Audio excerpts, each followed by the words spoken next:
أنا كمان لاحظت في كلام حضرتك أستاذ صفوت، تسمح لي إنك مركز دايما على فكرة التاريخ وفكرة البصمة الرائدة للسينما المصرية وللفن المصري عموما في المنطقة العربية وفي منطقة الشرق الأوسط. لكن كمان أعتقد إنه مهم نعرف ولادنا وخصوصا من الجيل الثاني زي ما حضرتك تفضلت والجيل الثالث إنه هذه أو هذا التميز والتفرد مستمر، بدليل ان احنا يعني الانتاج السينمائي ونجومه متوفرين بكثرة في مصر.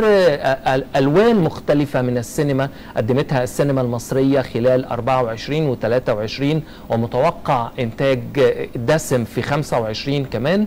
أكيد ده كمان بيساعد حضراتكم في الربط بقى مع الجيل الثاني والثالث تحديدا، وده هياخدنا لاختيار الأفلام اللي حضراتكم يعني المعايير اللي على أساسها بيتم اختيار المشاركة في المهرجان. اسمح لي بس يعني أذكر جزئية معينة جدا. مصر مش سينمائيا بس، احنا بننظر إلى مصر كتاريخ، بنتكلم على تاريخ تحديدا. احنا عندنا ثلثي آثار العالم. صحيح. 2 عندنا عمالقة في الفكر والأدب والثقافة ساهموا وغيروا كثير من الأمور في النقطة دي.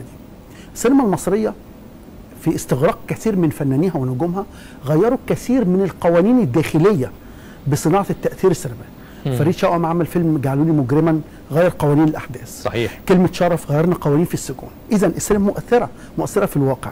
كيف أنقل هذا الواقع إلى الجيل الثاني والثالث؟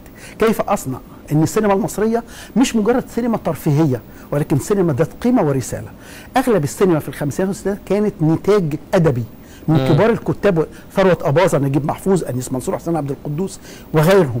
ولهذا كان السينما أحد الأسباب الرئيسية إزاي أنا أقدمها في شكل مغري للجيل الثاني والثالث، وإزاي أنا أخليه يتفاعل مع السينما بتاعتنا وإزاي يدافع عنها، وده ينعكس على تاريخنا وهويتنا وثقافتنا في المجتمع الأمريكي. طيب المعايير بقى اللي بنختار الأفلام على أساسها. بالنسبة لنا المهرجان في مسابقة رسمية بتضم 5 أقسام: الافلام الروائيه الطويله، الافلام الروائيه القصيره، الافلام التسجيليه، سينما الموبايل، ومشاريع الطلبه. وبخص بمشاريع الطلبه كل مشاريع التخرج للطلبه من معاهد السينما واكاديميات الفنون او كليات الاعلام المختلفه، لان انت ممكن تجد في مشروع الطالب ده مشروع مخرج للمستقبل. مشروعات التخرج للطلبه في الولايات المتحده ولا لا، في الوطن العربي؟ في الوطن العربي كده. في الوطن العربي.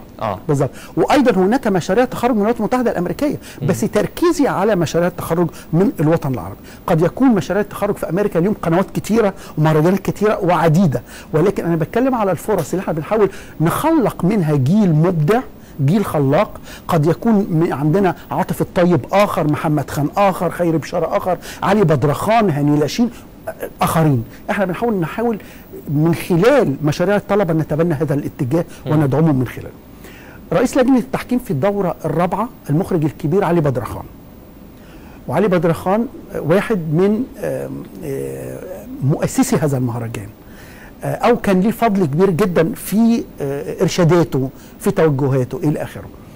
فعلي بدرخان هو رئيس لجنه التحكيم في هذه الدوره، مع نخبه من الشخصيات المتخصصه في كل المجالات: مدير التصوير السينمائي محمد عثر، الموسيقار راجح داوود، السيناريست ابراهيم الموجي، ايضا مش عايز انسى اسماء، كمان الدكتور وليد سيف الناقد الكبير. ففي مجموعه قويه جدا من لجنه التحكيم، وبالتالي هم اللي بيحكموا الافلام اللي بتتصعد، وبالتالي بنختار من الافلام اللي قدمت في المهرجان اللي هتتعرض في نيويورك واللي هتتنافس على الجوائز المقدمه من المهرجان في هذه الدوره.